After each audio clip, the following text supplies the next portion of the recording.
Hello guys, നമുക്ക് നല്ല pepper chicken ഉണ്ടാക്കിയാലോ?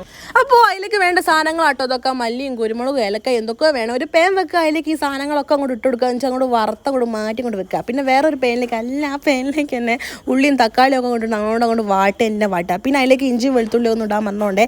പിന്നെ നമ്മൾ എന്താക്കുക, അതിലേക്ക് നല്ല മഞ്ഞളും ഉപ്പും ഒക്കെ ഇട്ട് പിന്നെ അങ്ങോട്ട് വാട്ടി അങ്ങോട്ട് വെക്കുക. പിന്നെ നമ്മൾ നേരത്തെ മാറ്റി വെച്ച ആ പൊടിയില്ലേ, ആ പൊടി അങ്ങോട്ട് ഇട്ട് കൊടുക്കട്ടോ. ഒന്ന് നല്ലോണം അങ്ങോട്ട് വരട്ടി അങ്ങോട്ട് എടുക്കണേ. പിന്നെ നമ്മൾ കേക്ക് വെച്ച ചിക്കൻ എന്താക്കുക അതിലേക്ക് ആഡ് ചെയ്ത് കൊടുക്കണേ. പിന്നെ നല്ല വെള്ളം ഒഴിച്ച് അങ്ങോട്ട് മാറ്റി വെക്കട്ടോ, അങ്ങോട്ട് കുറുകിക്കോട്ടെ. അങ്ങനെ കുറുകിയതിന് ശേഷം മൂടിയൊക്കെ കൊണ്ട് തുറന്നൊക്കെ എൻ്റെ മക്കളെ എന്ത് നല്ല മണാന്നറിയോ. അങ്ങനെ അതിലേക്ക് നമ്മൾ മല്ലിച്ചപ്പൊക്കെ ഇട്ടെടുത്തിരിക്കുന്നത്. നമ്മൾ സാധനം ഇവിടെ റെഡി ആക്കുന്നതോ, കാണുമ്പോൾ നല്ല രസമുണ്ടല്ലേ. അപ്പൊ അത് കഴിച്ചു നോക്കാൻ പോകുന്ന ഭഗത്താട്ടോ ഞാനല്ലേ. എങ്ങനെയുണ്ട് പറയട്ടോ? നീ എല്ലാ പറഞ്ഞു തീട്ടോ. നല്ല രസം പഠിപ്പിച്ച് പറഞ്ഞല്ലോ. അല്ലല്ലോ. അപ്പൊ ഓക്കെ, ബൈ.